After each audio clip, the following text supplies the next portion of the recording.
rendez-vous du Mondial du bâtiment. Le grand dossier du Mondial du bâtiment. Une émission animée par Nathalie Croiset.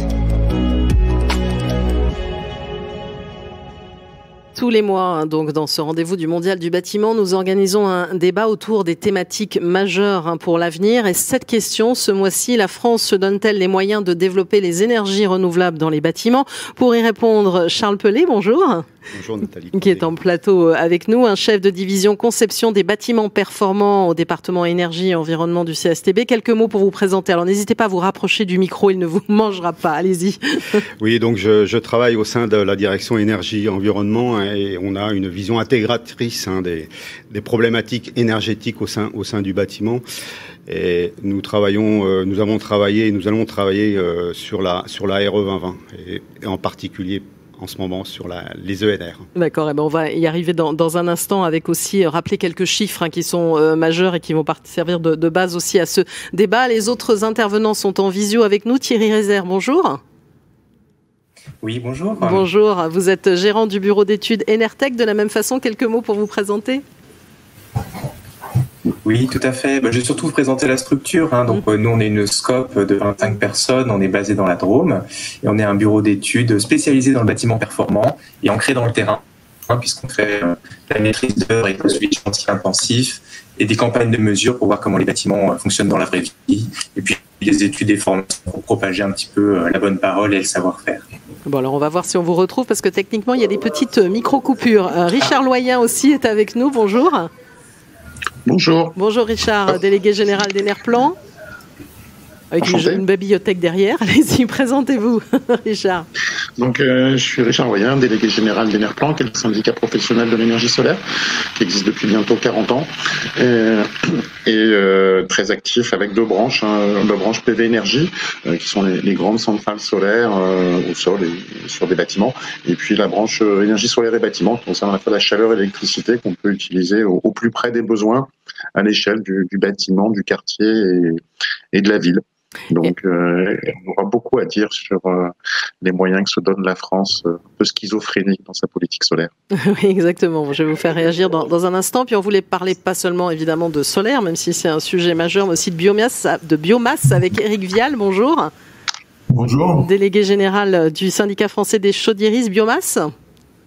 Oui, alors j'ai deux casquettes. J'anime à la fois le syndicat des chaudieristes biomasse, qui, comme son nom l'indique, traite de chaudières fonctionnant uniquement à la biomasse, donc plaquettes, bûches et granulés.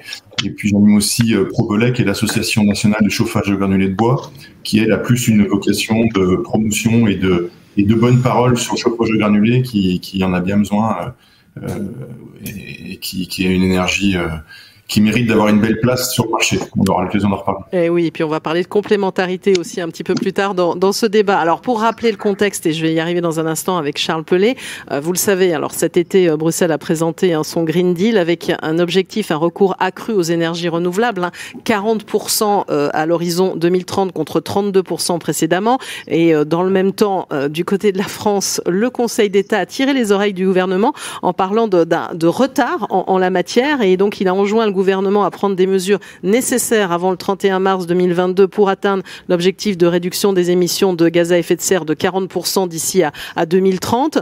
On le voit, voilà, il y a un contexte, on va dire, un petit peu à deux vitesses. Charles Pelé, où est-ce qu'on en est en termes d'ENR dans les bâtiments? Je crois que vous avez quelques chiffres aussi à nous montrer pour qu'on y voit concrètement avant d'aller dans le débat. Oui, effectivement, les ENR dans le bâtiment progressent. Petitement, mais progresse quand même. Historiquement, bien évidemment, les bâtiments ont été alimentés en électricité et en gaz. Ça représente quand même, ces deux énergies représentent pratiquement 75% des énergies utilisées. Ce sont des chiffres INSEE. Les ENR représentaient en 2015 à peu près 15 à 16%, donc une petite partie. Et puis il y avait d'autres énergies un peu plus minoritaires.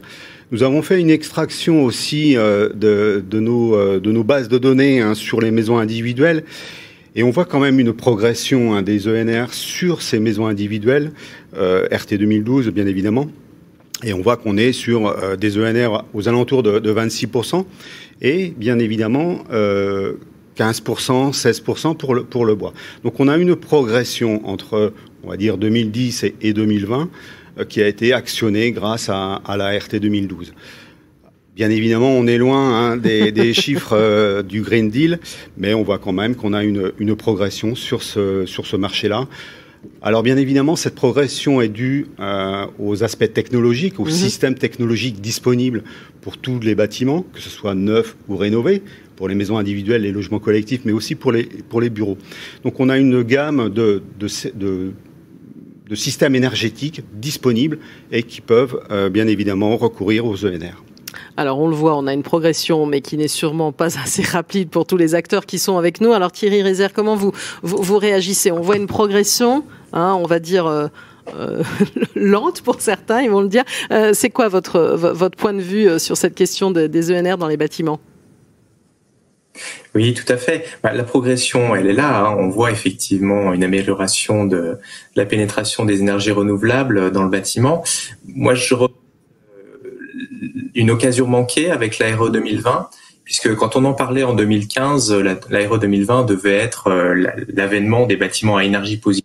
La définition qui faisait consensus à l'époque.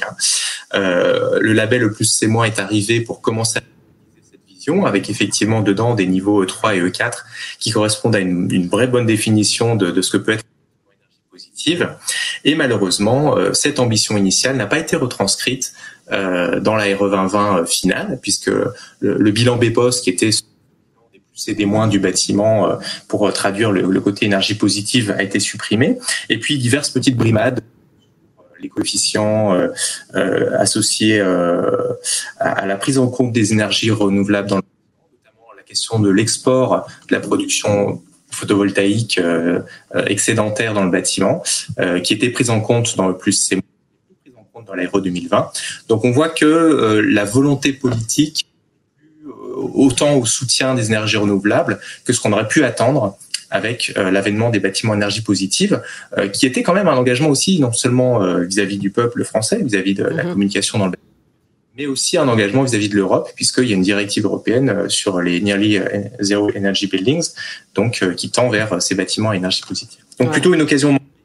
La RE 2020, il y a tout acheté, évidemment, il y a des progrès également, mais vraiment une déception par rapport à l'ambition initiale. Voilà, vous parlez d'ambition dégradée. Alors, j'espère qu'on va vous retrouver un petit peu, parce que dans la Drôme aussi, même le téléphone a tendance un petit peu à se couper, mais en tout cas, on vous entend globalement. Voilà, vous savez, c'est très bien finalement d'habiter ailleurs qu'à Paris, mais c'est pas toujours très simple pour se connecter. Richard Loyen, alors votre avis? Là, on parle d'ambition dégradée. Je crois que vous êtes encore plus remonté, non? Richard? Oui. Ah ben je crois qu'on n'entend même plus Richard. Oui, vous m'entendez? Ça y est, je vous retrouve. Oui, j'ai juste pour le chemin qu'on a fait avec la RT 2012, rappelé que cette réglementation a pendant un temps brimé et dégradé la prise en compte de la chaleur solaire. Il a fallu faire des études complémentaires, etc., pour que celle-ci soit valorisée à son juste titre. Le moteur de calcul l'a brimé. Et là, sur la RE 2020, c'est un boulet contre le solaire, quoi. Je dirais, le CSTB a trahi son ancien président Alain Mogart, qui avait inventé le concept de bâtiment énergie positive. C'est dans la loi Grenelle. On l'a voté en 2009. C'est encore dans le texte de la République. Et le ministère, avec la complicité du CSTB, sont assis sur cet engagement républicain. Et aujourd'hui, on a abouti à une RE qui vise à empêcher de mettre du photovoltaïque le plus possible, sachant qu'on compte que sur 5 usages, donc les 5 usages classiques de la réglementation énergétique du bâtiment, on oublie le 6e, qui aujourd'hui est l'équivalent, tout ce qu'on consomme en termes d'électricité, pour son froid, pour ses communications, etc. Et puis on prévoit pas le 7e. On est en train quand même de se dire on va arrêter de fabriquer des voitures thermiques en 2030 ou en 2035, et on construit des maisons d'ores et déjà où on n'a pas prévu l'usage de l'électromobilité et de pouvoir alimenter son futur véhicule électrique avec son toit solaire. Donc on marche sur la tête, on va construire des bâtiments périmés d'un point de vue énergétique, et on aurait pu faire mieux. Et après, il y a quand même un verre à moitié plein, c'est qu'il y a un sursaut, et on pourra en parler avec la loi climat et résilience, où il y a quand même pas mal d'avancées favorables à l'énergie solaire. Donc voilà, on est schizophrénique, on a une RE 2020 où il fallait sauver le soldat EDF et consommer un maximum d'électricité produite de façon centralisée, décourager la production décentralisée sur les bâtiments. Voilà, on y est arrivé. c'est dans la loi. J'espère que maintenant, avec Fit for 55, on va remettre les choses au carré. Voilà, c'est Bruxelles, ce qu'a annoncé Bruxelles. Je parlais du Green Deal de Bruxelles. Oui, c'est ce qui nous concerne tous. Enfin, quand on dit Bruxelles, c'est l'Europe, c'est l'Union européenne. On a décidé d'être meilleur. Mais après, on va aussi parler, il ne faudrait pas qu'on passe trop de temps sur l'Aéro 2020, parce que c'est 1% des bâtiments neufs qu'on construit, donc par rapport au parc. L'enjeu aujourd'hui, c'est la rénovation. Et là aussi, on a le solaire honteux. Dans le décret tertiaire, aujourd'hui, le photovoltaïque ne fait pas partie des technologies listées officiellement pour contribuer à l'atteinte de la performance du décret tertiaire. Heureusement, dans la physique et la réalité, on évite de consommer d'électricité. Donc, vu que le justificatif du décret tertiaire, c'est le compteur électrique et le compteur gaz, valoriser de la production pour de l'autoconsommation, c'est pris en compte physiquement, mais la France, elle, le solaire honteux, c'est pas dans le décret tertiaire, ce qui est quand même fort de café. Voilà, on voit que vous êtes très remonté. Alors, je vais faire réagir Éric Vial, mais peut-être un mot. On n'est pas là pour faire de la polémique quand même, Richard, sur Charles Pellet pour réagir quand même. Oui. Alors, vous savez que le CSTB est avant tout un centre technique et scientifique. Il est bien sûr l'appui technique et scientifique des ministères et il croit fermement aux ENR, et toutes les ENR pour tous les bâtiments neufs et existants. Après, les décisions politiques ne nous appartiennent pas.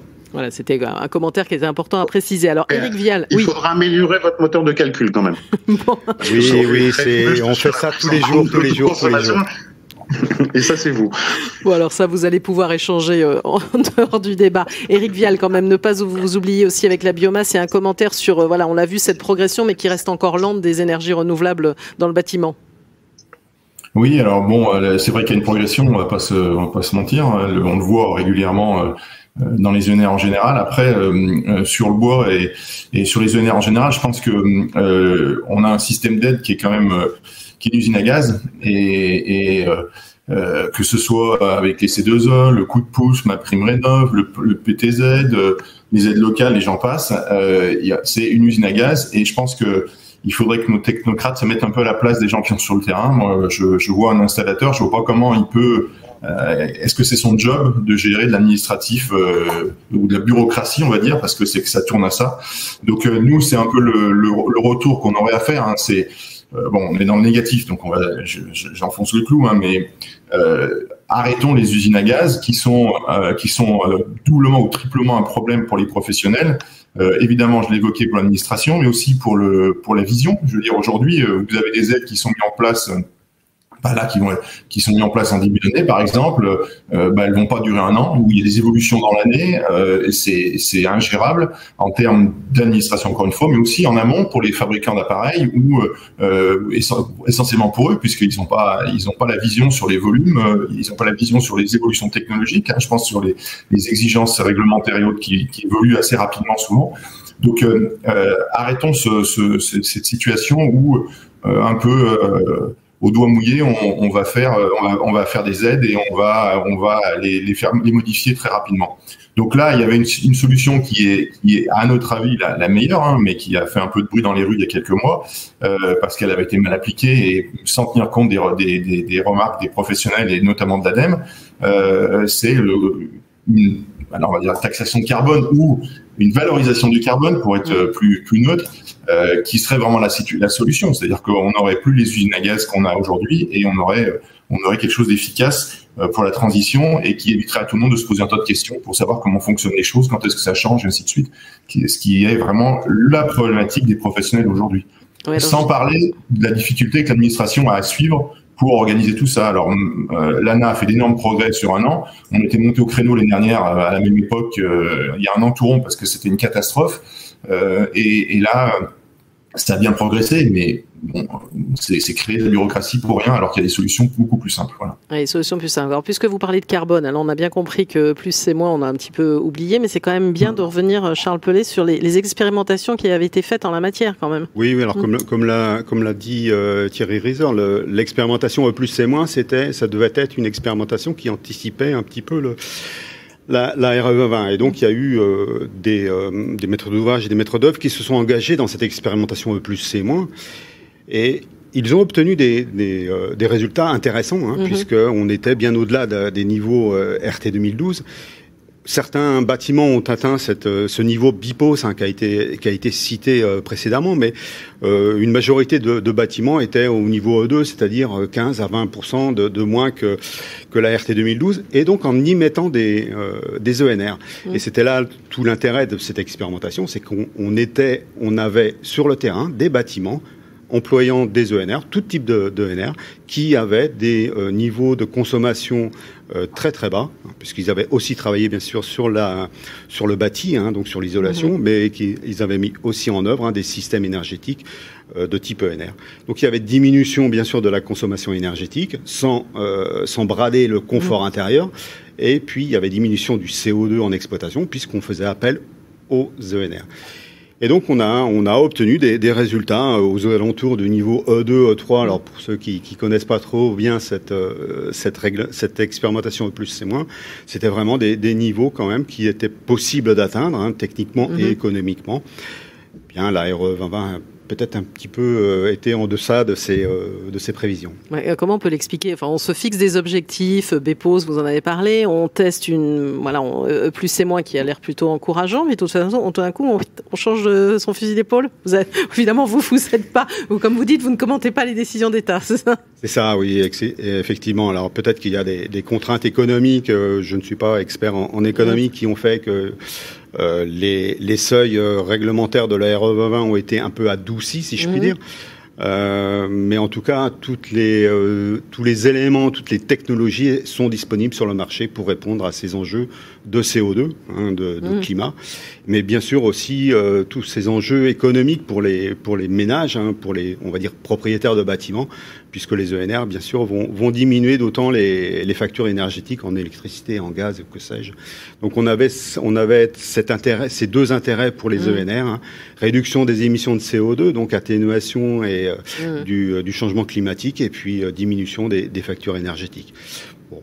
L'ambition a été un petit peu diminuée. Alors on n'est pas là évidemment que pour commenter les bâtiments neufs, je le sais bien, j'ai bien entendu Richard Loyen, mais quand même un commentaire sur E+, C-. Thierry Rézère, si on vous retrouve aussi au téléphone.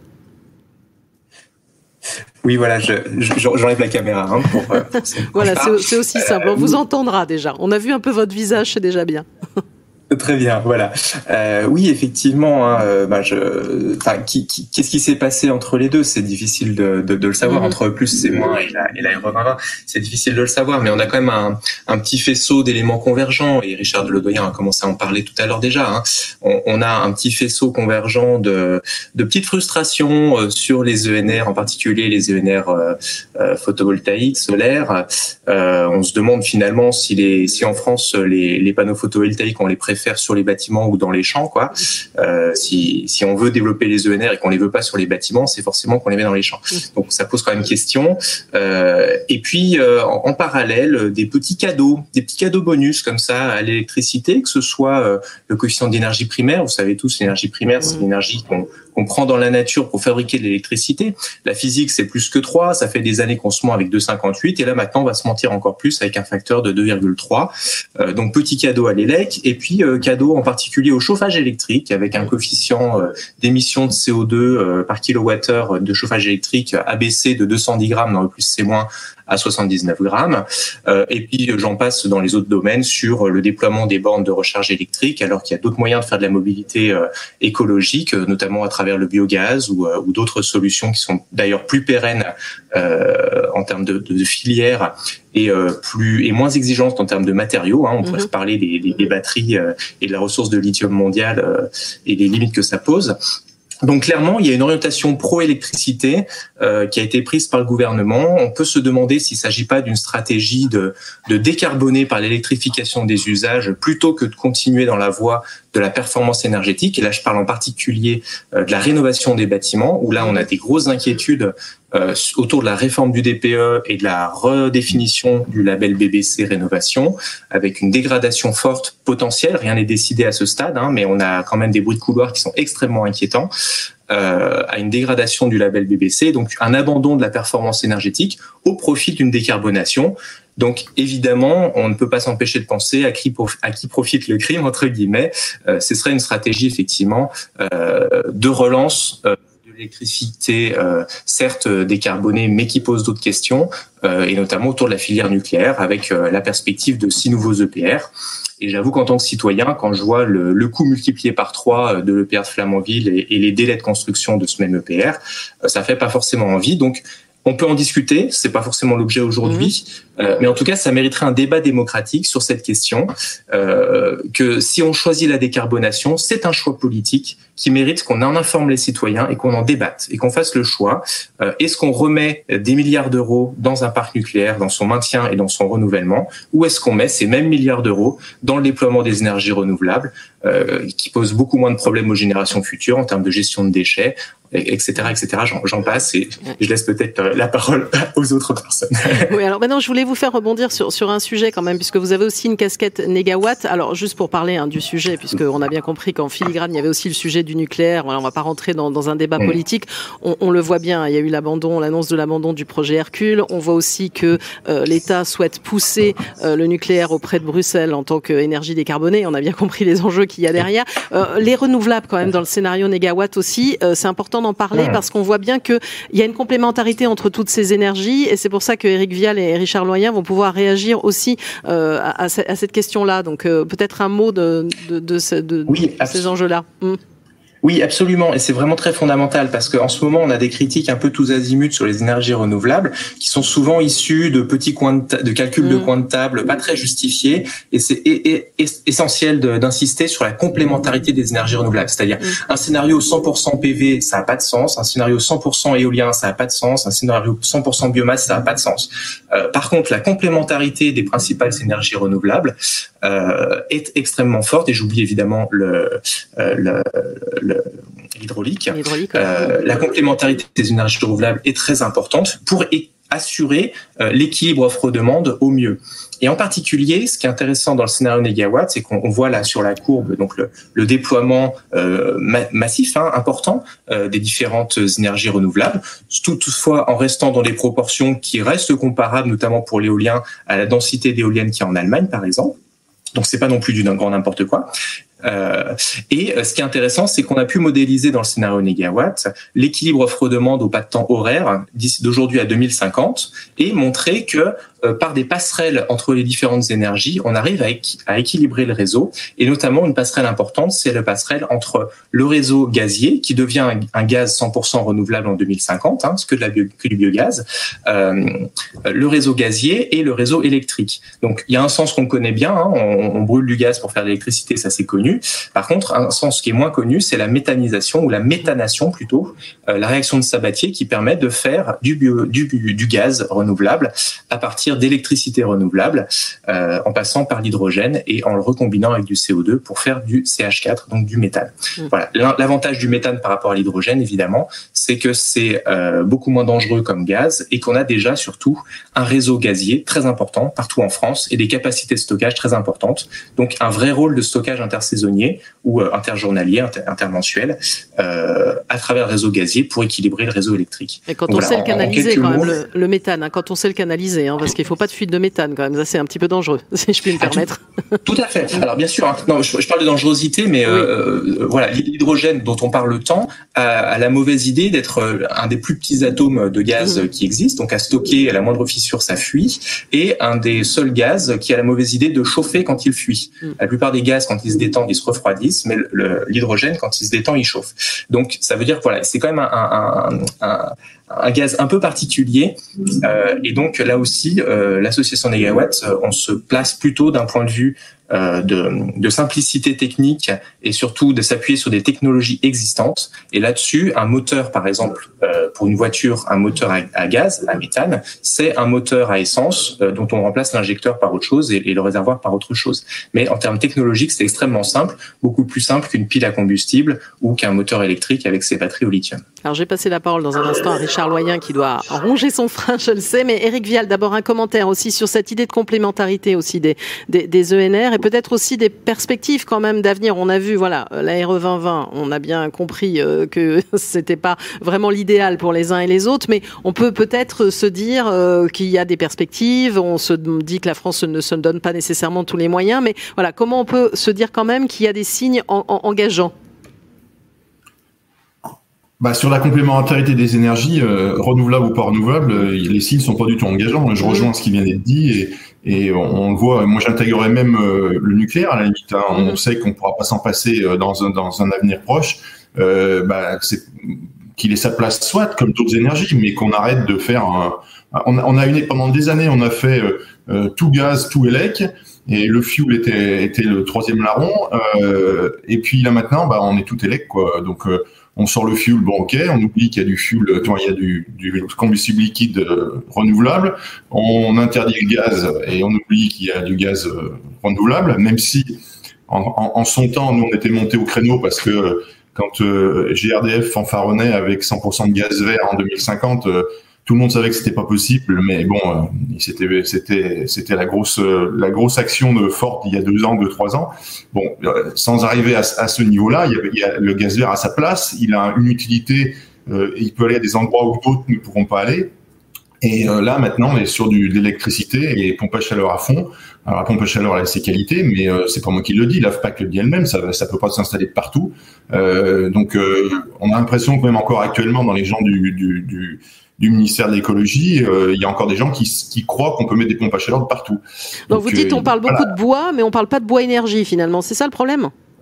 Oui, alors non, mais le bois énergie, il a sa place aujourd'hui, il est présent. On est l'énergie renouvelable la plus importante avec 40% de la production d'énergie renouvelable et plus de 2/3 de la chaleur renouvelable. Donc il a sa place aujourd'hui. Ce qu'il y a, c'est qu'il a sa place parmi les énergies renouvelables. Donc il est bien placé dans les énergies renouvelables, mais on est des petits poussets par rapport aux grosses énergies du marché et qui sont aujourd'hui brader le fuel et le gaz, comme je l'ai évoqué, et tout pour l'élec avec ce que M. Reiser évoquait tout à l'heure dans les décisions qui viennent d'être prises pour favoriser l'élec. Voilà, c'est cette monoculture électronucléaire qui pose un problème. Il y a de la place pour tout le monde. Il faut que tout le monde puisse vivre et surtout que toutes les solutions permettent de résoudre des problèmes locaux et qu'on n'impose pas des choses qui sont pas adaptées à des situations locales. Donc nous, on est aussi sous cette longueur d'onde de faire qu'il y ait une vraie mixité. Alors aujourd'hui, on voit des pompes à chaleur hybrides gaz ou hybrides fuel, hybrides bois aussi, ça existe avec le granulé. C'est très bien. Après, j'ai un peu peur que ça soit quand même encore une fois des usines à gaz, alors qu'il y a des solutions simples qui pourraient fonctionner, que ce soit pour le chauffage ou pour d'autres sujets pour lesquels on a besoin d'énergie, quoi. Voilà. Alors Richard Loyen, je vous oublie pas, mais j'ai une question qui vient d'arriver de la part du public pour Thierry Rézère. Pourquoi se plaindre de la baisse des seuils d'énergie primaire ELEC, 2,3, et l'empreinte carbone de l'électricité, sans expliquer comment ils sont définis? Je ne suis ni pour ni contre, mais regretter ce changement n'équivaut-il pas à s'opposer finalement à tout changement? Qu'est-ce que vous répondriez à cette question? Ah oui, non, on s'oppose pas à tout changement. Ouais. Si le changement était lié à la physique, on l'accepterait sans problème. Simplement, la justification scientifique, j'ai envie de dire avec des gros guillemets, de ce coefficient 2,3, c'est une projection dans le futur. C'est-à-dire, la DGEC nous a expliqué, aujourd'hui, le facteur d'émission, le facteur d'énergie primaire réel de la France s'approche de 2,58, il est à 2,7, je crois, dans leur calcul à eux, qui ne tiennent pas en compte l'énergie grise des moyens de production, donc ça pourrait. Mais passons, admettons 2,7, d'accord. Et ils nous disent, oui, mais regardez, dans la PPE, ça va être de moins en moins parce qu'il y a de plus en plus d'énergie renouvelable. Ok, très bien, super, il y a de plus en plus d'énergie renouvelable, donc le coefficient d'énergie primaire diminue, très bien. Donc, d'ici à 2050, il sera à 2,1, donc on peut anticiper tout de suite un 2,3. Moi, j'appelle ça une prophétie auto-non réalisatrice. C'est-à-dire que si on fait ça, on met 2,3, donc tout le monde va se précipiter sur les usages électriques, donc on va augmenter la demande d'électricité, ou en tout cas on va ne pas la faire diminuer suffisamment, ce qui va nous emprisonner dans un système où on va effectivement être condamné à continuer des filières comme le nucléaire, mais d'autres aussi, les centrales gaz fossiles, etc., qui vont nous conserver un coefficient d'énergie primaire plus élevé que la projection. La projection à 2,1, elle n'est valable que si effectivement on abaisse les consommations d'électricité, on développe les énergies renouvelables de façon massive et que tout ça fait que dans la réalité, le coefficient d'énergie primaire diminue. Donc effectivement, nous on n'est pas farouchement opposés au changement sur le coefficient de 58, au contraire, nous on aimerait que ça reflète la réalité physique du système électrique français et non pas ce soit un outil politique pour influencer les usages d'énergie des gens. Alors Richard Loyen, il y a beaucoup de choses qui ont été dites, donc vous pouvez vraiment commenter, réagir. Oui, j'allais dire, je vais reprendre la phrase de Clinton quand il avait gagné les élections, c'est l'économie idiot par rapport à son concurrent qu'il n'avait pas pris en compte. On fait des réglementations, tout ça, mais ce qui compte, c'est la vie des gens et c'est les factures qu'ils peuvent payer à la fin du mois et dans l'année.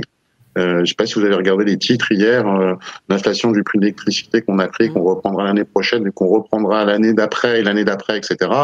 Ça va poser un vrai problème. Et aujourd'hui, il y a déjà des gens qui sont en précarité énergétique et qui doivent choisir entre se chauffer ou manger. Je la fais courte, mais on est quand même là-dessus. Aujourd'hui, délaisser pour des questions, je dirais, de boutiquiers, d'arrière-garde, de lobby, de se dire on va empêcher de produire de l'électricité la moins chère possible, au plus près du besoin, parce que ça frise ça jette une pierre dans la mare d'un autre acteur qui n'aurait pas intérêt à ce que ça se développe, etc. Ça va se développer. Tout simplement parce que c'est la source d'électricité qui sera peu chère, directement accessible.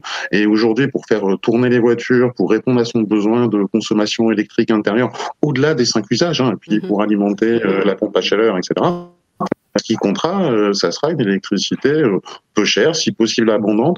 Vous avez vu qu'on a des problèmes de climatisation, des problèmes de canicule, et avec le réchauffement climatique, ça va se faire.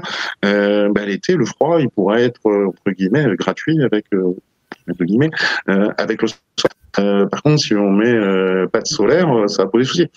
Moi, je dirais sagesse paysan. Je suis un petit-fils de paysan, donc c'est le bon sens qui parle. Aujourd'hui, dans la RE 2020, on n'a pas prévu de mettre du solaire, etc. Soyez prêts au solaire. C'est dans et vous avez vu des signes. Vous avez vu des signes encourageants. On m'avait dit aussi dans la loi climat et résilience. Vous en parliez tout à l'heure. Oui, j'en parlerai, mais juste pour conclure sur la RE 2020, construisez des bâtiments qui soient prêts à être solarisés. C'est-à-dire une toiture, on a prévu les crochets, on a prévu les goulottes à l'intérieur, etc. C'est dans l'épaisseur du trait, du coup, on est en train de parler de 0,4% du coût de la construction. Moi, j'aimerais bien savoir c'est quoi le coût d'évaluation de carbone en plus de l'étude thermique, parce que c'est quelque chose que vont devoir s'embourber les maîtres d'ouvrage. Ça va faire la fortune des maîtres d'œuvre vraisemblablement. Mais ça va quand même sérieusement renchir le coût de construction. Voilà, c'était juste pour dire la sagesse sur la réglementation énergétique. Elle vous impose pas de mettre du solaire, voire elle décourage. C'est pas grave. Construisez des bâtiments qui soient prêts à être solarisés. Une fois qu'il est réceptionné, vous enlevez pas l'échafaudage et puis vous mettez les panneaux solaires sur le toit, ça marche aussi. Ou vous le solariserez dans 1, 5, 10 ans, 15 ans, parce qu'à un moment, les gens ils vont avoir des problèmes pour payer la facture d'électricité qui vient du réseau. Donc voilà, ça c'est la réalité et il faut être ancré dans la réalité, il faut sortir du périphérique parisien pour la rencontrer. Et donc pour conclure sur une note positive, oui, c'est la loi climat et résilience qui apporte plein de bonnes choses. C'est là où je dis on a une politique un peu schizophrénique, c'est qu'il y a des dispositions qui sont très intéressantes pour le solaire. On a abaissé le seuil des bâtiments commerciaux tertiaires qui au-delà avant c'était 1000 mètres carrés, ils devaient être solarisés ou végétalisés. Maintenant, c'est 500 mètres carrés. C'est quand même quelque chose. Et tous les bâtiments artisanaux, commerciaux, d'activité, etc. Oui, ils vont être obligatoirement solarisés. Donc voilà, c'est schizophrénique qui reste, c'est que tout ce qui est logement aujourd'hui, on veut pas que ça soit solarisé. Mais ce qui est activité économique, commerciale, agricole, etc. Peuvent l'être et devront l'être selon la loi. Et la deuxième chose qui aussi fait partie du bon sens, on va imposer de solariser les nouveaux parkings. Parce que oui, les nouveaux parkings, on a quand même compris qu'on mettait de l'asphalte aujourd'hui, c'est des puits de chaleur en urbain, etc.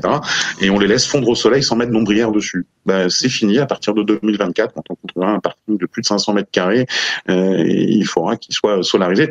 Mais du coup, la réflexion, c'est pas que les nouveaux parkings qu'il faut solariser, c'est tous les parkings de France.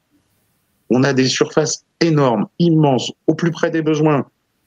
En urbain, et même en rural, on peut facilement mettre des ombrières dessus et une borne de recharge. Donc, si on veut faire la transition énergétique, aujourd'hui, c'est un des messages d'Enerplan, c'est faire converger autant que faire se peut le solaire et l'électromobilité, même s'il y a d'autres moyens, je suis d'accord, que de se déplacer avec une voiture électrique, si on ne doit pas être monotechnologique. Mais on sait que la voiture électrique, ça va être un vrai boom, parce qu'on va arrêter de construire des voitures thermiques, et que donc, il va falloir prévoir de les recharger. Et finalement, faire du smart charging, 1 kW de photovoltaïque, aujourd'hui, c'est entre 5 et 10 000 km d'autonomie. Donc voilà, la loi énergie-climat qui a été votée, elle baisse elle augmente la part de réfaction également. Il y a plein de dispositions intéressantes qui ont été votées, donc dans un sursaut. Et la deuxième bonne nouvelle de cette émission, à ne pas manquer, c'est que ça y est, le tarif en guichet arrive, de 100 à 500 kilowatts. Il sera annoncé avant la fin du mois et mis en œuvre au 1er octobre. Donc ça va plus être compliqué pour les maîtres d'ouvrage de faire des ombrières solaires entre 100 et 500 kilos, de mettre du solaire photovoltaïque sur des bâtiments qui faisaient quelques milliers de mètres carrés. Et ben ça sera super simple de mettre du solaire quand on fait qu'on dépose son permis de construire et ou quand on souhaite le rénover. Il y aura une économie qui sera simple. On va arrêter de jouer à la loterie en répondant à un appel d'offres. On n'était pas sûr parce que mon bâtiment il est à Villeneuve-d'Ascq et l'économie elle sera quand même plus compliquée qu'à Marseille. Ça c'est fini. Là aussi, un peu de bon sens a réussi à prévaloir et à percoler. C'est dommage que ça soit en fin de mandat et pas au début. Ça nous aurait permis d'avoir un marché qui soit plus dynamique qu'avant. Mais ne boudons pas notre plaisir. Et pour tous les maîtres d'ouvrage, ça va simplifier les choses également pour tous les prescripteurs. Donc, finissons sur des bonnes nouvelles. Oui. On a une loi climat qui est plutôt intéressante, climat et résilience. Et on a un dispositif, et là c'est le concret également, les installateurs ou les bureaux d'études, ils ont besoin de concret pour répondre aux maîtres d'ouvrage de façon concrète, pour avoir des factures d'électricité qui seront plus légères avec le plaisir de consommer l'électricité qu'on produit sur son toit ou sur son parking. Voilà, donc les locaux commerciaux, les parkings, on peut se dire qu'un jour les bâtiments, on va y arriver. On va faire un dernier tour de table pour une conclusion. Charles Pellet, peut-être à tout ce que vous avez entendu, il y a eu beaucoup de choses. Oui, alors Monsieur le Doyen disait qu'il faut que les bâtiments soient solarisables. Effectivement, on peut dire aussi que tous les systèmes énergétiques qui utilisent les ENR doivent être de qualité. Et au CSTB, on développe des marques de qualité, et pas qu'au CSTB, mais il y a ces marques de qualité qui permettent aussi aux particuliers de s'assurer que les systèmes énergétiques qui vont être mis en place dans leur maison, dans leurs bâtiments, seront des systèmes de qualité. Donc il y a des avis techniques, il y a des labels et qui permettent effectivement de sécuriser, si vous voulez, l'utilisation, l'installation et la mise en œuvre. Oui, parce qu'il y a eu un temps, évidemment, il y a le sujet des arnaques et des choses qui ont fait que certains Français se sont dit qu'est-ce qu'on va installer. On a effectivement tout ce qu'il faut en France pour que ces systèmes énergétiques qui utilisent les ENR soient bien installés, bien utilisés, que ce soit encore une fois sur les bâtiments neufs et sur les bâtiments existants. Donc vous voyez que pourquoi pas, il y a une progression lente, elle peut quand même se réaliser. Elle doit se réaliser effectivement, comme je l'ai dit, c'est une diminution du CO2 en exploitation. Donc ça participe largement à la réduction des gaz à effet de serre. Et puis, comme l'a dit aussi Monsieur le Doyen, ça diminue les factures énergétiques des ménages. Donc, il faut absolument se projeter dans l'avenir et mettre des ENR. Voilà, c'est le message de fin. Éric Vial, un mot de commentaire, de conclusion. Alors oui, j'avais plus qu'un mot, mais oui, plusieurs. On va sortir du cornichage franco-français parce qu'il y a quand même des choses bonnes, comme on le voyait il y a quelques secondes. Nous, le point sur le bois, c'est évident, la sortie du fioul et du gaz dans le neuf, c'est magique pour la filière bois. On le voit avec les ventes d'appareils qui explosent, et donc ça va dans le bon sens puisqu'on va mettre de l'ENR à la place de fossiles.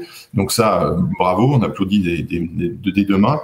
Et puis il y a un point qui est presque à mon avis, qui est sûrement encore plus important, c'est la prise de conscience par nos décideurs que le bois, c'est un produit stratégique et qu'on avait franchement négligé dans le passé. Le bois, c'est quand même la seule matière qui est franco-française. Que ce soit dans la construction, l'acier, et bon, le béton, c'est sûr qu'il vient de France, d'accord, mais l'acier et d'autres produits viennent de loin, le plastique est issu du pétrole, dans l'énergie, on n'en parle même pas. Donc le bois, c'est quand même la seule source, la vraie source franco-française, et l'État a l'air d'en prendre conscience, que ce soit dans la construction, on l'a vu avec les décisions sur le bois dans la construction et les grands groupes comme lui qui investissent là-dedans maintenant. Et puis dans l'énergie, évidemment, je l'ai évoqué tout à l'heure, la part du bois dans l'énergie est très important, est important parmi les ENR, et pas encore assez dans l'énergie en général, mais c'est quand même un point positif qui va faire que ça va aller mieux, notamment je pense à la filière granulée, puisque pour rappel, quand vous mettez du bois en construction, il y a grosso modo 50% quand vous avez un arbre qui rentre, un tronc qui rentre dans une scierie, il y en a à peu près 50% qui va servir à faire du bois d'œuvre ou du bois d'emballage et des choses comme ça, et 50% qui sont des connexes, des sous-produits. Et ces sous-produits, c'est la matière première du granulé, quoi, à 90-95%. Donc ça veut dire que l'augmentation de la construction bois va faire naturellement qu'on va avoir plus de matières premières pour l'énergie granulée. Et ça, en tant que Propelais, on peut pas cracher dessus. C'est vraiment très intéressant pour nos adhérents, notamment les producteurs de granulés. Voilà. Pour rester sur une image positive. Oui, on veut quand même finir sur du positif. Allez, Thierry Rézère aussi une conclusion. Oui, et effectivement, sous forme de témoignage peut-être sur la complémentarité entre la rénovation performante et les énergies renouvelables. Là, je vous parle depuis ma maison qui a été rénovée performant. Son Dorémy, je crois que Dorémy, vous... Oui, on vient juste d'en parler avec Florence Presson et justement sur le parcours de rénovation énergétique performante. Exactement, voilà. Donc Dorémy, je l'ai appliqué à ma maison. On a fait une rénovation. Aujourd'hui, on a mis un simple poêle à bois qui chauffe toute la maison de 125 mètres carrés et on consomme 2 stères par an, voilà, de bois. Et on a rajouté une piton bruyère photovoltaïque sur la terrasse et du coup, on a une maison à énergie positive en rénovation, mesurée et certifiée. Voilà. Donc pour rappeler un petit peu cette complémentarité finalement entre la rénovation performante, j'insiste, hein, c'est du BBC, c'est même un peu mieux que du BBC, et les énergies renouvelables. Effectivement, on est dans le triptyque négawatt également, la sobriété, l'efficacité énergétique et les renouvelables. Tout ça est évidemment complémentaire et c'est aussi du bon sens. Je rejoins ce terme-là que j'aime beaucoup. Merci beaucoup à vous. Donc la France se donne-t-elle les moyens de développer les énergies renouvelables dans le bâtiment ? On a vu que ça progressait doucement, qu'il y avait quand même quelques signaux encourageants. Et de toute façon, comme le disait Richard Loyen, on est dans l'Europe. Donc de toute façon, la réglementation bouge et tout le monde bouge. Donc il y a un moment où les choses vont progresser. On va finir par un message positif. Merci à vous Thierry Rézère, donc gérant du bureau d'études Enertech. Oui, il y a un mot, quelqu'un veut rajouter quelque chose ? J'ai pas de mot de conclusion, moi. Ah ben si, alors allez-y, allez. Allez Richard, je vous laisse le faire. Je regarde l'heure, vous avez 30 secondes. Oui, je félicite Thierry, il lui manque le four solaire pour être pleinement heureux. Voilà, mais ça il faut se mettre en lien avec Richard. J'en ai un. Il en a un. Super. Vous donnez rendez-vous à l'Université de l'autoconsommation les 21 et 22 septembre prochains à Paris, l'espace Saint-Martin ou en ligne. C'est un événementiel qui sera hybride. Et puis pour dire que le solaire c'est une technologie de fainéant en fait. Il se lève tous les jours. On n'a pas besoin d'aller le chercher dans la forêt. Il brille pour tous et il faut pouvoir le valoriser. On a des technologies qui sont performantes et durables, autant pour produire de la chaleur et ou de l'électricité, avec une industrie française, du savoir-faire, des installateurs qui sont merveilleux et qui se qualifient, nombreux et qui se forment. Donc allons-y pour la transition, on a tout en main et puis finalement les réglementations elles évolueront et le sens de l'histoire c'est de solariser les bâtiments. Voilà, comme ça c'est la conclusion. Et puis l'Université d'été d'Enerplan, j'aurai le grand plaisir d'animer cet événement. Comme ça tout le monde fait sa pub. Merci Richard Loyen, délégué général d'Enerplan, Thierry Rézère, donc gérant du bureau d'études Enertech. Et d'ailleurs il y a un lien dans cette émission, un fil conducteur, parce que dans un instant, en Bourgogne-Franche-Comté, vous avez travaillé notamment avec l'architecte Yvon Cottier. Donc voilà, il y a du lien dans toute cette émission.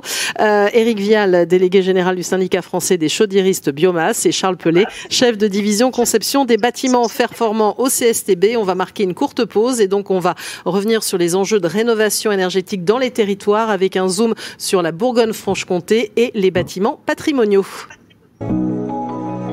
Les rendez-vous du Mondial du bâtiment. Le grand dossier du Mondial du bâtiment, une émission à retrouver et à réécouter sur le site de Bâti Radio.